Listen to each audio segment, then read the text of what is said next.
Hello there, my name is Gifty Andopia. Many thanks for joining us. We're coming to you live from our studios here in Kukumlimle on digital address 3809925539. You're welcome to join us today. Our top stories this hour: man shoots himself in the head after shooting a pedestrian who confronted him over careless driving at Ayeduase in Nkrumah.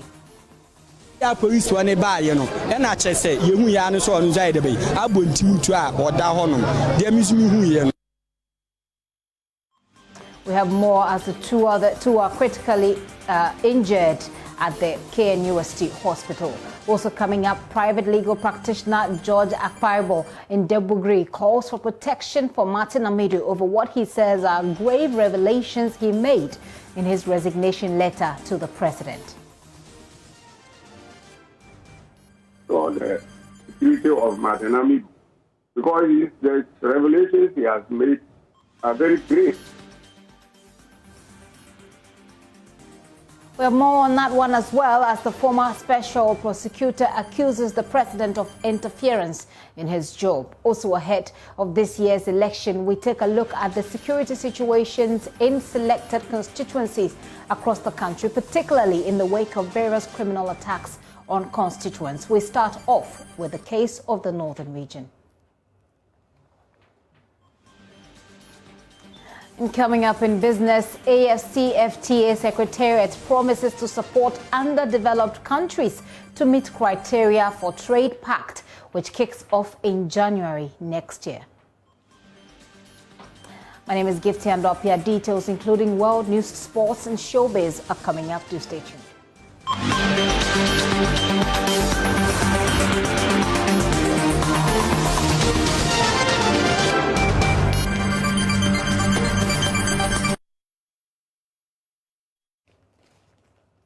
We begin with this story now. A driver of a Kia saloon vehicle has shot himself in the head after shooting a pedestrian who confronted him over careless driving at Ayeduase near KNUST. The victim, Amoah, who is a painter, was shot 3 times in the stomach after returning a slap from the Kia saloon car driver. The driver, according to the eyewitnesses, was quarreling with another woman who was also driving. He later shot himself after he was surrounded by the police, who had rushed to the scene to prevent a mob action. Amoah had moved in to tell the driver to drive cautiously on the busy road when he was caught up in traffic. The two are in critical condition and have been sent to the KNUST hospital. This is the main Ayeduase to KNUST campus church here in Kumasi, and where I stand presently is few meters away from one of the KNUST exits. They call it the Agrek Gate. And at this point this morning, a driver of a Kia saloon vehicle shot one man for telling him to drive cautiously on the road. I was just standing with Mr. Amoah. I was discussing some issue with him. So when I saw a guy driving very careless on the road, so we just approached to the guy and says, Amoah says, please drive very careful, because this place is just a busy road. You can cause an easy accident. So the guy get up from his car and just slap Amoah. So Amoah is also a man, so he just replied the slap. So the guy, I just saw the guy just taking a gun from his car, just shot Amoah 3 times, just seriously. So I called someone for some help, so we just take him to a car and just take him to a hospital. So what did Amoah say to him that made him shoot him? No, it was just an agreement between him and Amoah that he should drive well, because the way the guy was driving, it wasn't good at all. The way the guy was driving, it wasn't good at all. So it was. I think there's something happened, but that time I was just standing at Amoah's back, so I just saw the guy slapping Amoah. So Amoah just replied the slap to the guy. And he went back into the car and picked a gun? Yeah, he was standing with his car in front of the gate, so he just took up the gun and just shot him. How many times? 3 times. Wow. And what happened after? So I just stopped a car just there. So I just tell them to cross the road, the driver to cross the road, else the guy will just run away. So I take a car and put Amoah inside to take him to the hospital. We are learning the guy also shot himself. What happened? Yeah, the police just came around, so they surrounded him and showed a gun to him and says he should come out from the car.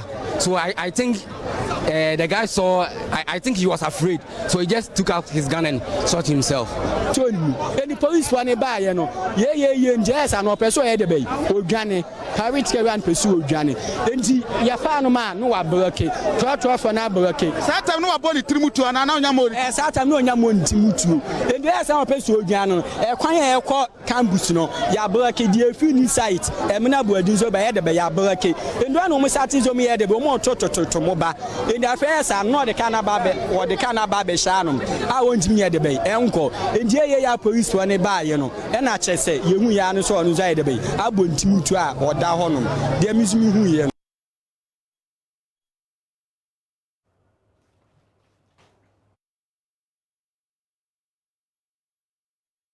And those are some eyewitnesses who saw what happened, sharing what they say they saw with our correspondents there. We'll be keeping our eyes on that story. Like we had the two are in critical condition and are receiving treatment at the Komfo Teaching Hospital. Now, away from that, some residents in the northern region capital, Tamale, are calling for increased visibility of security personnel in Tamale and its environs to protect lives and property. The residents say they have either been victims or seen a wide range of violent crimes, including armed robbery and assault. They also lament arms are in wrong hands and those people tend to use them at the least provocation. As we draw closer to the election, Joy News puts the spotlight on security within communities across the country and seek answers from those in authority. We begin today from the northern region, where Martina Bugri reports. The northern region has had its fair share of robberies and violent crimes this year. Areas noted for these crimes include Vitin, Kapa Yilifuo, communities around the School of Hygiene and circulated areas in the metropolis and its environs. Famous among these crimes were the Vitin mobile money robbery, the Kapa Yili fuel station robbery, where one person was killed, the robbery of a Forest Bureau operator, and the near rape of an 18-year-old girl whose rescuer was killed. We used to hardly record what we call armed robbery or serious theft cases. But of late, you even find it very difficult to ride your motor from 9 p.m. and onwards. So these days, if at least the authorities will be able to help curb it, put what we call the Operation Calm Life, so that we will be putting a lot of checkpoints on our roads, it will be able to help us. There was a tax in Tamale here, especially the filling station, mobile money vendors. Initially, when the issue started, they attacked one filling station around Takpaayile, near the chief palace, and they killed the watchman and took everything from them. The state institutions, they intend to arrange some items like security barriers and the rest in town. So all they said, within some short period, they stopped. Understand? After that, they begin to do the issue arise again. They start attacking mobile money vendors. We have to let them to be very alert.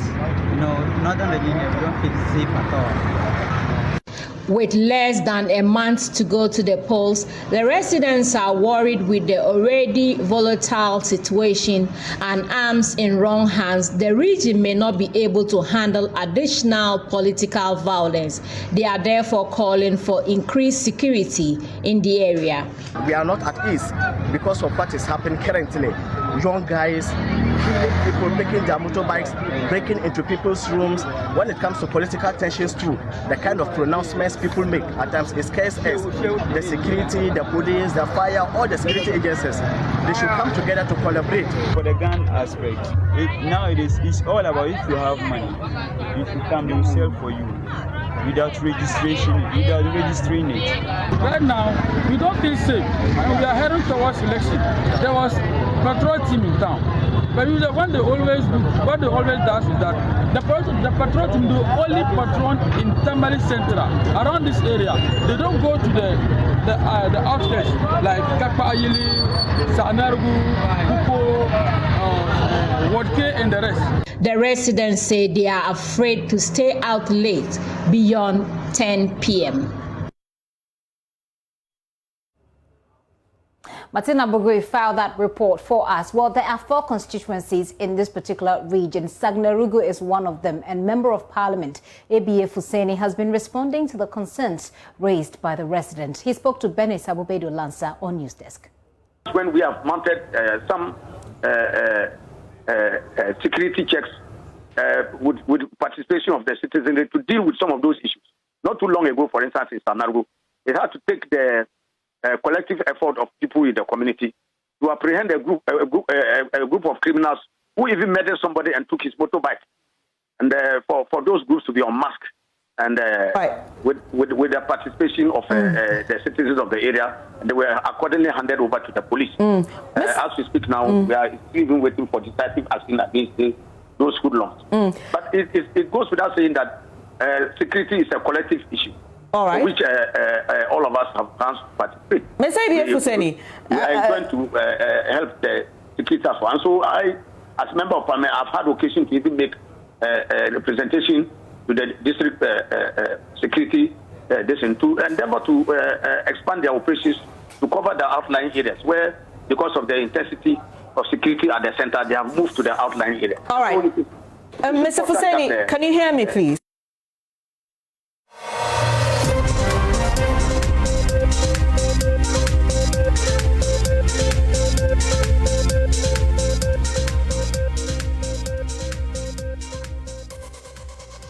Ayeduase Fuseni there, you heard him talking to Benny Sabubedu Lansa, and we're focusing a lot more on those stories here on the Joy News channel. Talking about security, the Ghana Armed Forces has today launched a simulation exercise codenamed Exercise Eastern Shield to prepare security forces for next month's crucial elections. The exercise is in partnership with the police service, the fire service, as well as other allied security agencies.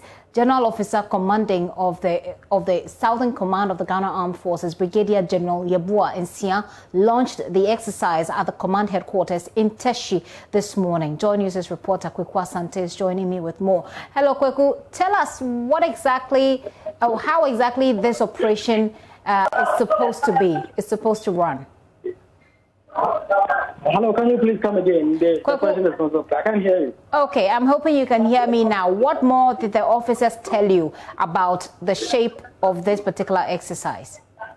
Well, so the Brigadier General of the Southern Command, the commander, has been explaining that the Ghana Army, as well as the Ghana Police Service, the Ghana Fire Service, and other allied security agencies are trying to bring themselves together to be able to deal with election-related violence that sometimes characterize elections, as we've seen in previous years. And so they want to do a simulation exercise in parts of the country to assess the preparedness of these security agencies to be able to respond to such issues as and when they come up in the lead up to the election. So the Brigadier General, the commanding officer of the Southern Command here in Accra, is saying they are putting together these teams who are going to hold a simulation ahead of this election to be able to assess themselves and their preparedness.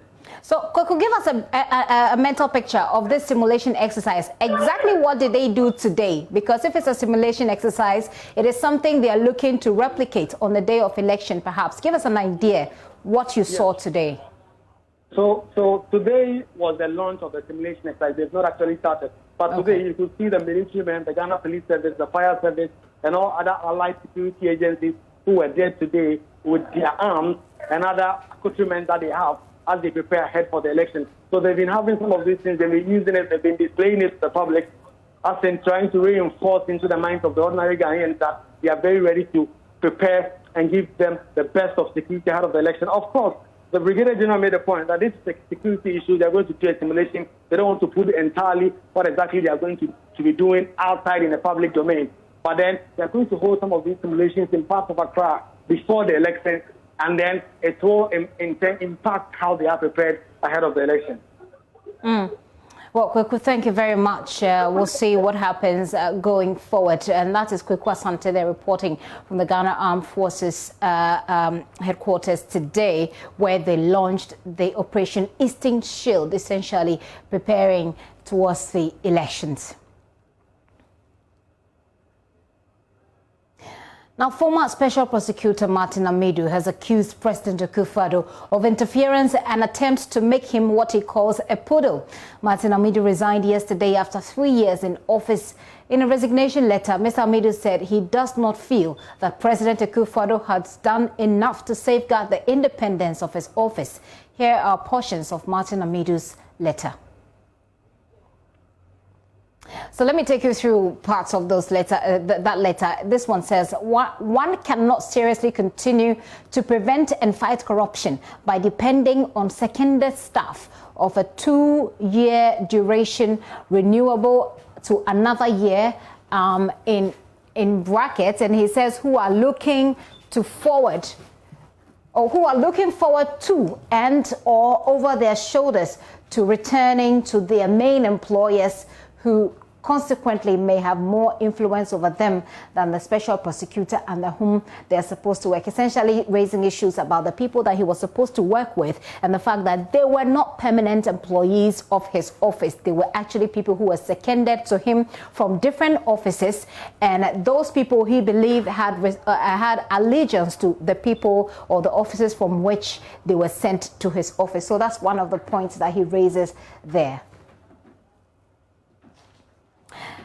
Now, that's Martin Ayeduase's letter, portions of Martin Ayeduase's letter being read to you, the letter that he actually sent to the president. In this one, he says, Your Excellency was acting as a judge in your own cause, usurping my functions to take any independent follow-up action on the anti-corruption assessment report. And in this particular paragraph, he's referring to the Ejapa deal, upon which he did a corruption risk assessment. He makes the point here that the presidency had tried to stop him from independently carrying out his work. Now, in this part, he says, we now fundamentally disagree on non-partisan professional approach to the prevention of corruption and fighting corruption to make it a high-risk enterprise for public officers. And essentially what Mr. Ayeduase is doing here is to build the premise upon which he says he is resigning. He says here, I am prepared to meet the threats of my demise as the price to pay for serving my country without fear or favor. So those are excerpts of Mr. Martin Ayeduase's letter, which he sent to President Akufo-Addo, essentially announcing his resignation.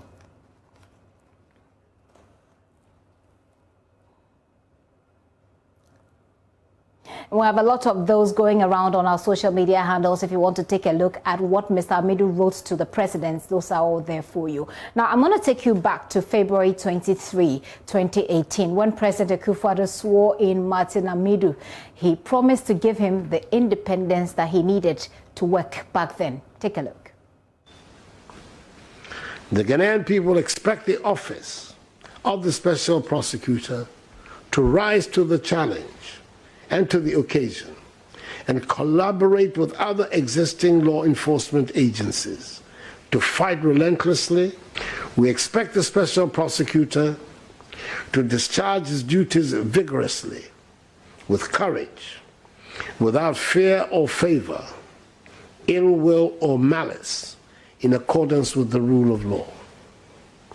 The establishment of this office is for a high purpose and must not under any circumstances be used as an avenue for persecution or vengeance. The office will be required to do justice to all manner of persons.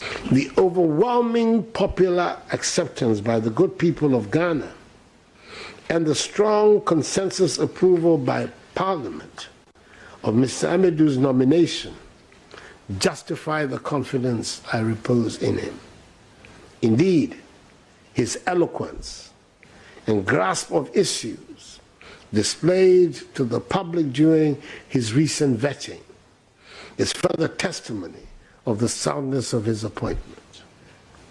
I want to assure him that not only will the executive, including the Attorney General, respect scrupulously the independence of his office, but will also provide him with whatever assistance is required to enable him to discharge his high duties effectively in the interest of the Ghanaian people.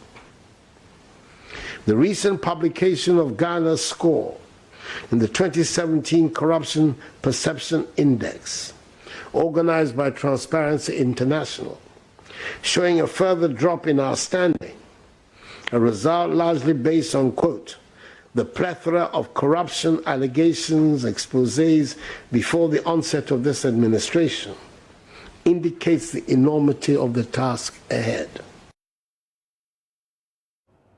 As President Akufo-Addo there when he swore Martin Amido into office. Now, I remember that day very well. We all met it with excitement. Here is what Mr. Amido said in response to what President Akufo-Addo said. I would not have accepted to come to this job if I did not trust Your Excellency's integrity and honor. I have also given Mr. President my word of honor that I will discharge the duties of the burdensome office you have entrusted to my care with similar integrity and honor, with your support and assistance. Mr. President, I wish to assure you that the propaganda about witch hunting will not daunt me from prosecuting all corruption crimes without reference to political considerations. As you had yourself admonished, once a suspected offender is established by investigation to have committed offenses prosecutable in the national interest, I will treat crime as crime and nothing else. I thank you, Mr. President, and the Honorable Attorney General sincerely for the trust you both have put in me and in my capabilities.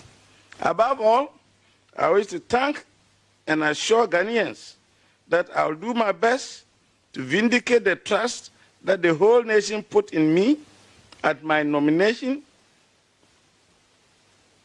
and nomination approval hearing. I wish the public to know that nobody has served me personally with any writ or statement of case or injunction challenging my nomination, approval, and appointment so as to restrain me from accepting this appointment. Before concluding, Mr. President, I wish to use your presence to acknowledge a senior citizen from Accra, without whom I might not have been available for this job. Professor J.N.D. Dodu was my former hall tutor at Commonwealth Hall and was formerly of the Department of Modern Languages, Lagos. He ensured that I was not cheated out by the exclusion of my name from the LLB class list at the Faculty of Law after my first university exams, when I had qualified for placement on the program by merit. His actions almost 43 years ago contributed in no small measure to my passion for the defense of truth, fairness, integrity, transparency, and merit in public life, and must be publicly acknowledged for once. The General Legal Counsel may have a lot to learn from him at this time of the problems at the Ghana School of Law. And that's Martin Amido when he accepted the offer to become the special prosecutor. Well, his resignation has been tendered in now, and it's been about, well, we're heading towards the 24 hours now. We have yet to hear any response from the presidency as yet. But our presidential affairs correspondent is Elton Broby. He's joining us to tell us what he has heard or picked up on the corridors of power since Mr. Amido tendered in his resignation. Elton, have you gathered anything as yet? Well, nothing official from the Office of the President on the resignation by Mr. Martin Amido, the Special Prosecutor. There's nothing official as of now. However, what we picked is that there's currently ongoing a meeting of the board of the Office of the Special Prosecutor. That meeting is underway, and the outcome probably will feed into what government will communicate to the populace, hopefully in the hours to follow. The meeting, among other things, I'm told, will look at getting somebody, preferably the deputy special prosecutor, to act as special prosecutor until a substantive one is appointed. As to whether President Akufo-Addo will accept or reject the resignation letter submitted by Mr. Martin Amidu. That is what all of us are waiting to hear. However, I've been noticing around close to 24 hours after the resignation letter came in, we are now coming up with documents that captures a series of correspondence between the Office of the Special Prosecutor and the Chief of Staff, as well as the Chief Director here at the Jubilee House. Even one of such correspondence that I've stumbled upon is a letter that was written by Mr. Martin Amidu, in which he laments about the lack of office accommodation for use by the Office of the Special Prosecutor. And let me just capture a part of it, where he reminds the Chief of Staff that I remind you that there's been several correspondence with the Office of the Chief of Staff and the Office on how to proceed to ensure the proper conversion, equipping, and furnishing of the off-premises into a suitable office accommodation for occupation to enable the requisite staff to be employed to operationalize the office as envisaged under Act 599. I never heard from you again. Then goes on to say that you also recall that in about March or April 2019, you personally brought a bunch of keys to hand over to me, allegedly for the same building. We are talking about a 9-story building that was originally occupied by the KET fund, but was given to the Office of the Prosecutor by government. And Martin Amidu says that I was at pain to explain to you how it was procedurally and technically not feasible for me to just accept keys to a building without any due processes and having taken place. You came again the next day with the Deputy Chief of Staff, and I carefully explained to both of you the state of the building and requested you to visit the place and to take an inventory of the suitability of the office structure. And he goes on to explain why he rejected a bunch of keys. Now, a response from the Chief of Staff office to Martin Amidu says that, as indicated in your letter, the office has far advanced in the process of seeking approval of the PPA to enable it to begin the process to award the sole source contract for the conversion of the whole premises into a suitable office accommodation and division. You may have impeded access to prepare it for use. I am handing over the keys to the main entrance of your office building. He says that he finds it surprising that the keys were rejected and that the action was taken without any ill motive. So, I mean, it's a long correspondence that we stumbled upon there. There's even a part where it talks about salaries for the Office of the Special Prosecutor and Elton, if I may just jump in there, Ms. Amidu is noted for writing very lengthy and very comprehensive letters, as you have indicated even in this particular correspondence. Regarding the salary, what does he say? Because in his letter of resignation, he seemed to suggest that he has not been paid, neither has his deputy. Well, as far as from the correspondence and the memos we have seen, and as to whether this has been carried through, it makes reference to the payment of salary of the Office of the Special Prosecutor from the Office of the President. The issues about the monument may be different from salary, and for that must be worked upon by other parties. But as far as monthly remuneration is concerned, from the letters we have seen, Mr. Martin Amidu, and the deputy were fully paid from the Office of the President. But the issue of emoluments are still a matter that are, even as we speak, is still a pending discussion between various parties to look at an agreed monument that may also take into consideration the end of service for the Special Prosecutor and the deputies as well. But as far as salary is concerned, from what we've seen, it was given a monthly salary from the Office of the President. Very well. Before you go, Elton, how soon are we expected to hear from the presidency? You've indicated that there isn't any formal communication at this point, but are we to expect that communication anytime soon? It is very unclear for now, Gifty, as we speak. I can't put a timeline as to when we'll get a formal response from government. I know that there's been a series of meetings, even from yesterday running into the night when the letter of resignation came through. The latest we have, probably that may be stalling the statement from government, is what I can only assume to be the ongoing board of directors meeting of the Office of the Special Prosecutor to look at the resignation and probably inform government officials that government will take a decision on the way forward. Okay. Elton, thank you very much for that information. Elton Brobe is our presidential affairs correspondent, bringing us up to speed on what information he's picked up from the corridors of power We're still keeping our eyes open for that response. In the meantime, lawyer and former member of parliament for Zebila, Mr. John Ndebugri, has described the resignation of Mr. Amedu as one which was expected. Mr. Ndebugri was one of the very first individuals to predict that Mr. Amedu's resignation will happen soon after his appointment. He explaining his rationale behind that prediction. Mr. Ndebugri said the Special Prosecutor's Office was just like any other company in which the CEO reports to the board, a circumstance he believes does not insulate the Special Prosecutor against any form of interference.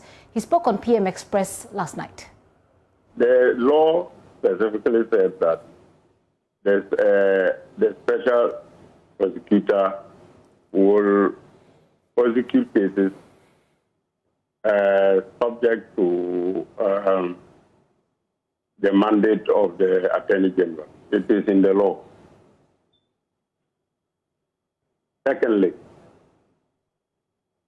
the architecture I talked about, if you look at the law closely, you realize that it is like establishing a company. The Office of Special Prosecutor was established like a company.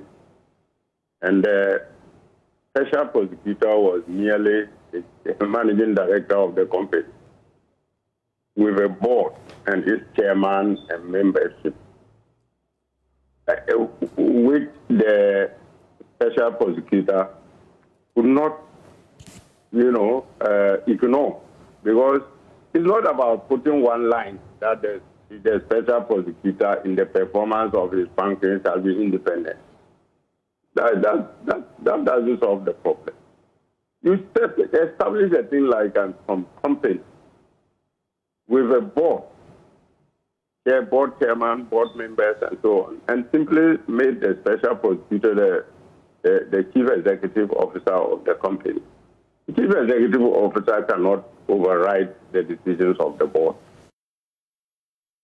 That's Mr. Ndebugri's thoughts there. He also expressed concern about the security for Mr. Martin Amedu, given the damning revelations that he made in his resignation letter, and calls for all to be equally worried for the former Special Prosecutor.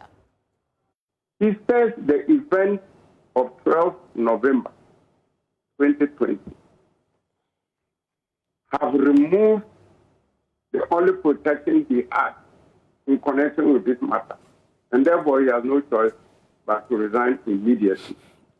It means that it is the Rollins who are protecting him in the performance of, in the thing. And we know that the Rollins had good relations with the president and the government and so on.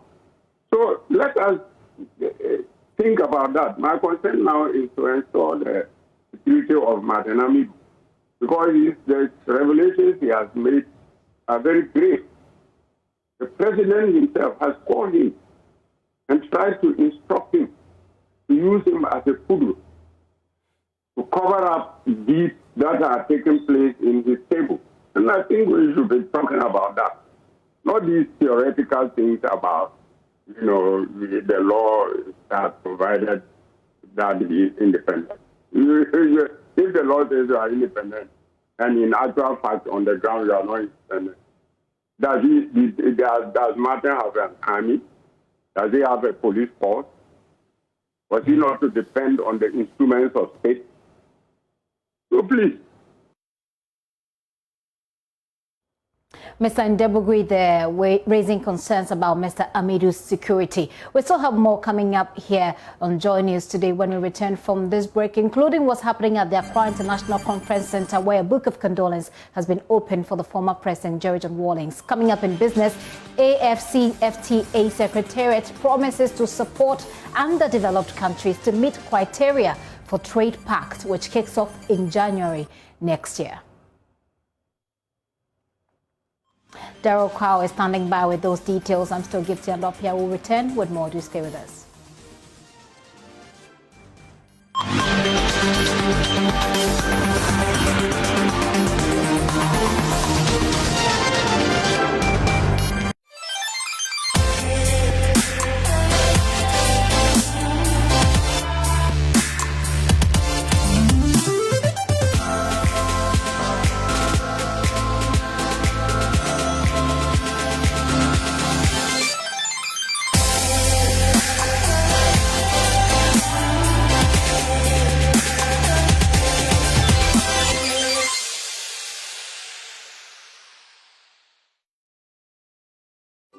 Charlie, what number? The malaria really knocked you down, eh? Charlie, no joke. Fever, headache, vomiting, loss of appetite. I couldn't even eat my usual fufu. You and your fufu. But I hope you got tested before the malaria treatment. Yes, I did. And thanks to Malatu, I kicked out malaria one time. When malaria strikes, take Malatu, containing artemether and lumefantrine. Comes in tablets and suspension for effective treatment of malaria. Great to have you back. Thank you. No problem. Malatu is suitable for adults and children. Manufactured and distributed by NS Chemist Limited. This advertisement has been vetted and approved by the FDA.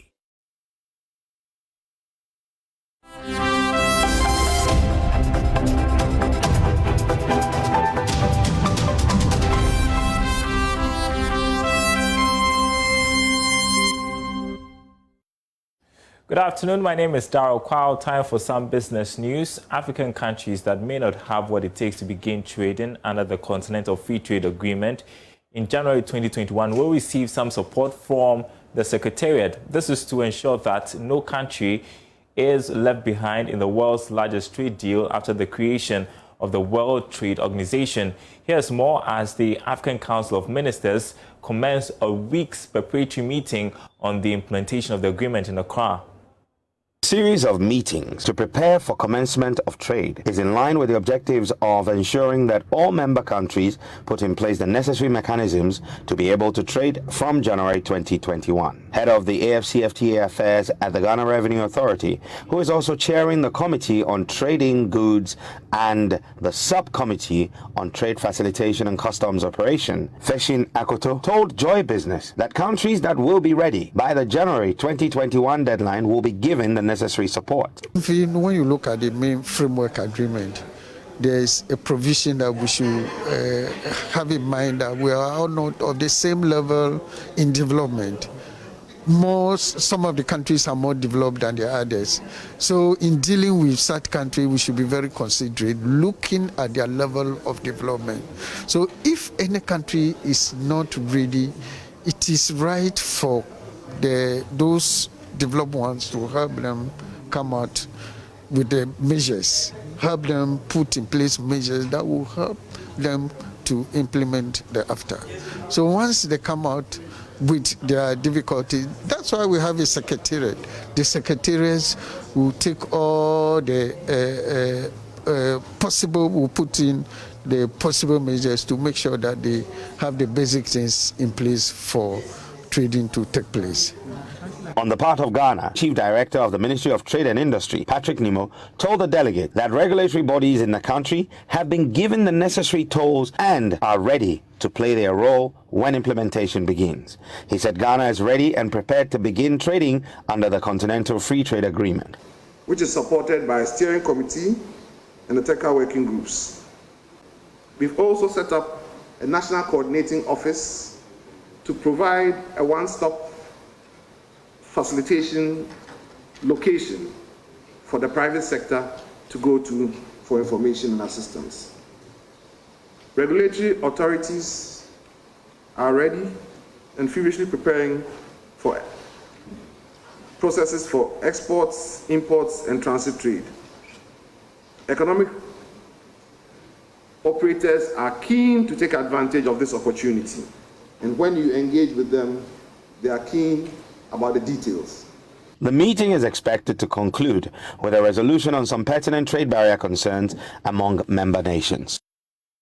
Now, the German Development Agency, GIZ, has signed a development partnership agreement with the National Board for Small-Scale Industries to support the digitalization of small and medium-scale businesses in the country. The project, which is expected to benefit more than 12,000 people, involves the disbursement of some 1.5 million euros to SMEs. Executive Director of the board, Kosi Yankee Aye, was confident that this will be a game changer for the sector. Here's more in this report. The grant agreement, known as the COVID-19 SME Innovation and Digitization Support Scheme, is expected to provide Ghanaian SMEs with digital solutions as a strategy to adapt to emerging market demands brought by the COVID-19 pandemic. A third partner, the Digital Transformation Center, also implemented by GIZ Ghana, will be responsible for supporting this project with technical expertise. Executive Director of NBSSI, Kosi Yankee, in an interview after signing the agreement, explains how it will benefit more than 500 micro and small businesses. It's a 1.5 million euro, which is 10 million Ghana cedis approximately. Our goal is to bring on board partners who would go into about 500 MSMEs and provide them with the tools and the needs that they have under digitalization. If it's a website, if it's an e-commerce portal, if it's even access to payment systems, if it's access to opportunities to sell their products at a time like this. Because if you are aware, when COVID-19 really happened, it impacted the way we do business. It impacted how we receive funding. So to be able to strengthen the businesses, our partnership with GIZ focuses on really building the strength of these businesses so that we can grow them at a time such as this. Head of the Network for Inclusive Economic Development Cluster at the GIZ Ghana, Gerald Guskowski, told Joy Business that the initiative will help micro businesses avoid more negative impact from the COVID-19 pandemic. The National Board of Small-Scale Industries, and therefore we knew that that could be an interesting partner for something like that. And then, of course, also the responsibility given to the NBSSI with respect to COVID-19 by the government of Ghana. So this was an ideal partner. So together we were thinking of how to design such a program that's keeping businesses alive in these difficult times. And therefore, for us, one of the key items is digitalization. And we know that Ghana is relatively advanced in digitalization, but of course you have huge gaps in the society, talking from rural to urban, for example, but also from business to businesses, business depending on the environment they are operating in. The signing of this agreement marks a critical turning point for SMEs in Ghana that have been affected by the outbreak of the coronavirus. And we've got a full bulletin of business news at the top of the hour. Don't miss it. Oreo Kwampofo is up next in sports. Stay tuned.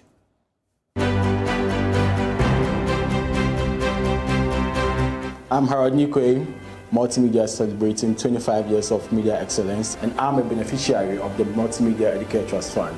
Thank you so much, Multimedia, for investing in my life. Grateful hearts, Asida.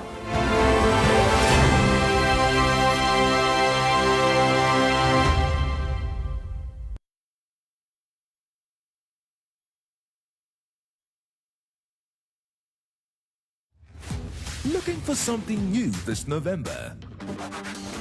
Looking for star-studded suspense? It's what rich, entitled people do when threatened. They conceal the ugly truths to protect themselves. Maybe you're in search of true love. Roses are red, violets are blue. I got a crush on you, baby, would you be my boo? What about a bit of family drama?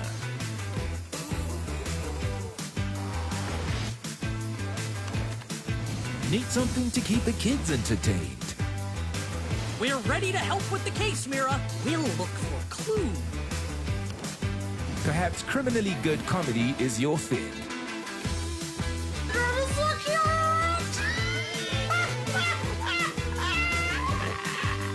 Whatever you're in the mood for, look no further than DSTV.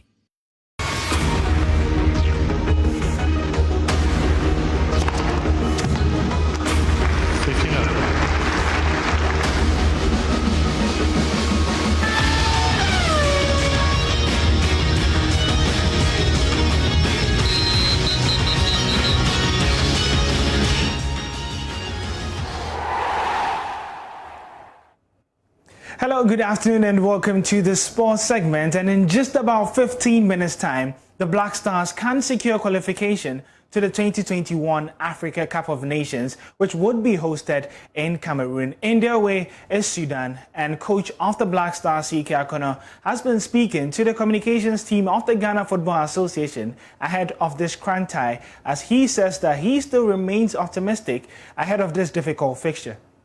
The Black Stars are in Sudan for the second leg of the 2021 AFCON qualifier, having won the reverse fixture at the Cape Coast Sports Stadium 2-0, courtesy of goals from skipper Andre Ayew. The senior national team will be without the influential leader for the second leg. Despite his absence, CK Akono is optimistic of securing victory. We are very positive.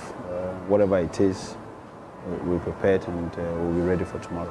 The likes of Wakaso, Ofori has always been positive within the team in terms of team spirit, how to move the boys, to follow the rhythm and everything. I think it's been positive, and we're hoping that they can transform that into the game. First of all, he's the leader of the team, and so if you don't have a leader, it's always a problem. But having said that, these are professional guys, those who they've been in Europe for quite some time now. They are doing well, not just in Europe, so they know what to do, and of course a bit of guidance from us, our technical team, I think they will be able to do. He's not in, and so it won't be necessary for us to talk about it. Yes, we've lost him. He delivered, he gave us the 2 goals the other day, and now he's no more there, and so we have to deal with it. And strategically, we are trying to find a way, or we'll find a way as to how we will play and get success. Deputy skipper Richard Ofori is also suspended for the game. His absence brings the list of highly influential players in the Black Stars setup to 5. Despite this, CK Akono insists when the team does the right things, they've got a chance of winning the game. Well, we need a balance of attacking and of course at the same time we will defend. In our first game, we found ourselves struggling when we lose possession, and that is what we've worked on since the last match. And so we're looking forward to improve in that area, because we give the opponent a bit of counter-attack situations, and of course we expect them to come with 2 strikers. They are playing home, they need to win, and so we need to be better in that area. And I think once we are good in that area, we'll find a good situation. A win for Ghana in tonight's game will see the Black Stars qualify to the 2021 African Cup of Nations, which has been rescheduled to take place in 2022 in Cameroon. Well, for Andre Ayew, he scored 20 goals in 91 appearances for the Black Stars, and certainly he would be a big miss there. But stepping into his shoes would be his younger brother, Jordan Ayew, who would captain the Black Stars in the next 10 minutes or so when they face Sudan in that fixture, which could possibly qualify Ghana to the 2021 Africa Cup of Nations. But let's come back to Ghana, where chairman of the League Clubs Association, Kujo Fianu, wants clubs to be more transparent with the government if they support football clubs that participate in Africa. He was speaking on the Joy Sports Link with my colleague Nathaniel Atto. Now we can go to the market and even fight for a player that is costing $150,000 on the open market. Buy them, bring them here. So it's so refreshing that we're getting this from the president. But there's this caveat. I don't know whether it's going to apply to this dispensation coming from His Excellency the President. In the past, they will tell you to get to the group stage, but that is where the key point is, how do you make it to the group stage? Exactly. So if it is coming from the beginning, as they move into the competition, I'm sure it will help. So it's good news for us, and we'll say kudos to His Excellency the President. Now that he's spoken, we will have to toe that line. But I will also want my members accountability, openness, because the ministry at a point in time put up a fund that clubs who are playing Africa should assess. Well, that's how we'll be wrapping up the sports here. But remember, the Black Stars play against Sudan in the next 10 minutes. And you can get updates of that game live on my Joy Online /sports, or you can follow us on social media at Joy Sports GH. But we'll be back here at 4:30 p.m. to do an analysis and a review of the match between the Black Stars and Sudan. My name is Oreko Ampofo, and that's the sports for now.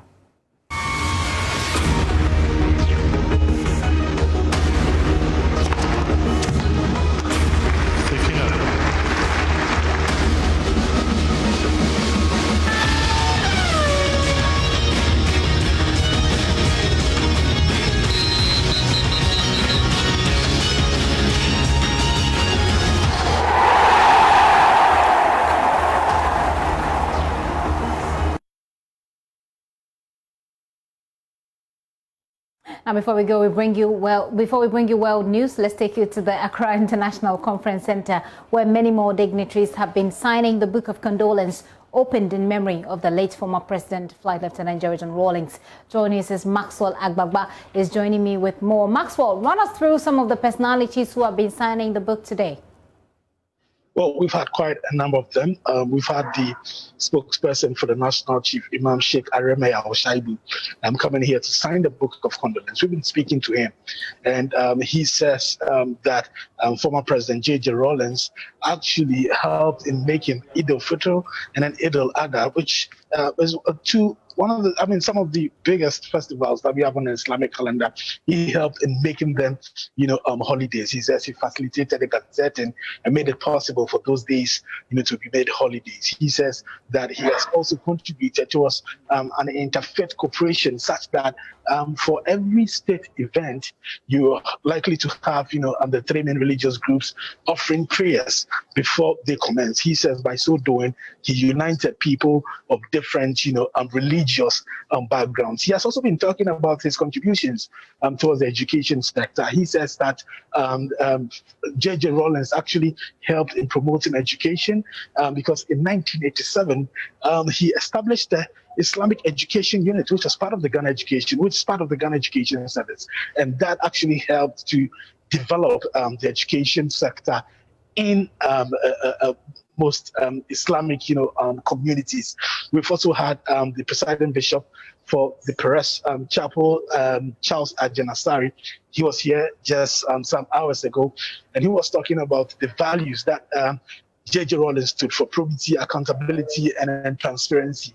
And he says that we should emulate those values. We should try to be like J.J. Rawlings because of what he stood for. And if you're able to emulate those things, he believes that our society will be better.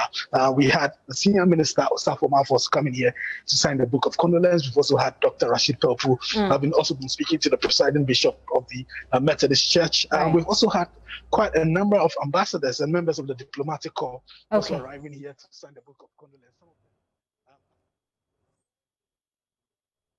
That's Maxwell there trying to show us what he has in his background. He's coming to us live from the Accra International Conference Center. The Book of Condolence has been opened there. We'll do world news next.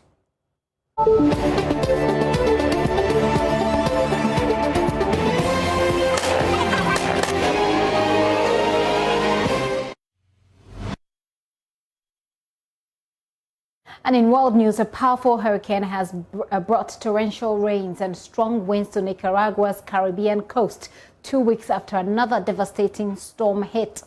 Dota made landfall as a Category 4 storm near the town of Puerto Cabezas, where patients had to be evacuated from a makeshift hospital after its roof was ripped off. Residents are in shelters, and there are fears of food shortages. Now, the storm has weakened, and Honduras is expected to be hit later on Tuesday. Now we're off for world news. We'll do showbiz with Becky next. Everyone has a story. It was here. We've done a lot of renovations to this place. Most of the Ghana songs you hear me sing, I picked from those places. I remember them because I was smaller and they used to have a drum. And then I normally would play the drum whilst they sing. a story of that unique place that gives them a vibe. Where I come from has a lot of influence on how I go about my daily work today. The vibe that births excellence. The school itself also championed music because back then we were competing with Datus that was in Tema. So our brass band was like top of the list. The vibe of special skills, talent, and mastery. Welcome to the all-new E-Vibes with Becky on this channel.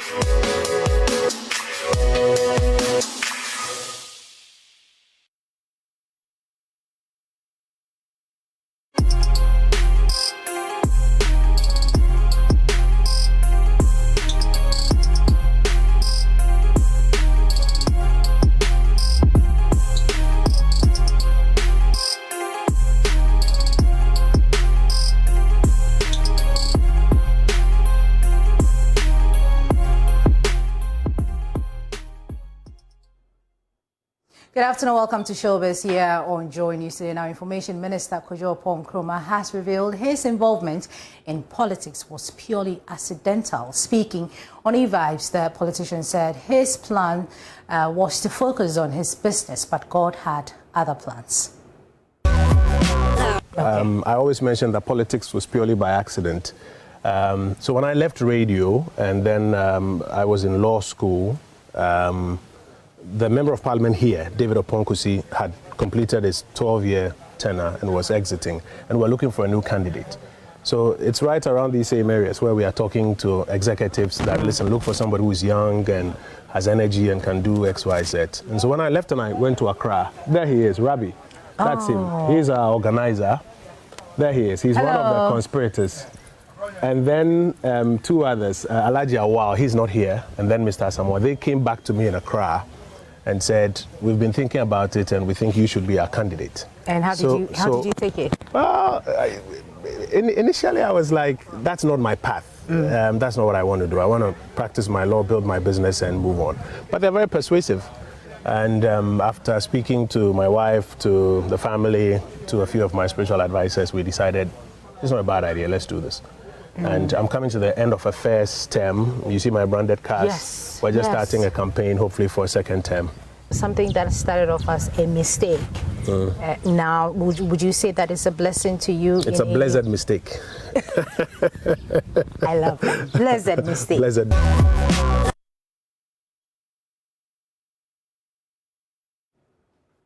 Away from that, Eno Baroni has been crowned the best female rap act in Africa at the 2020 Africa Music Magazine Awards. The self-acclaimed rap goddess beat 9 others across the continent to win this award.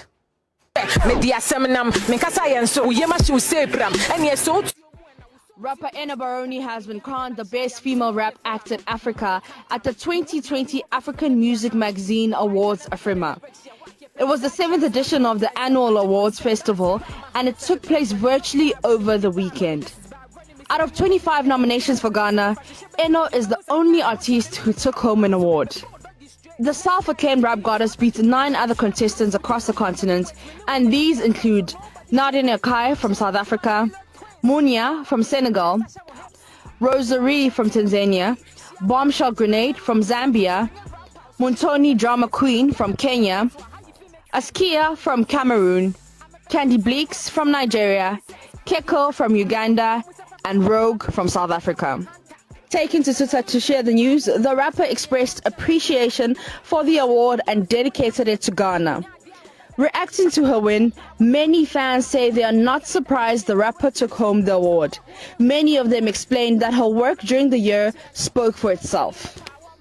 When I decide to take revenge, even the devil was set to learn.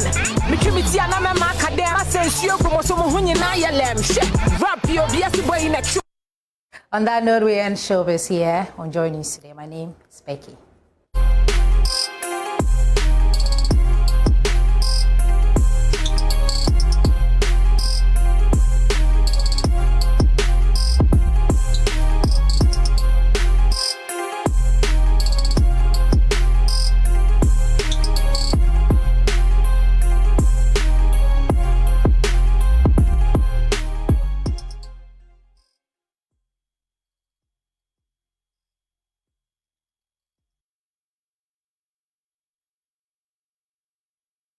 It's been 1 hour of your cooperation. Many thanks for your time. There is more news at myjoyonline.com.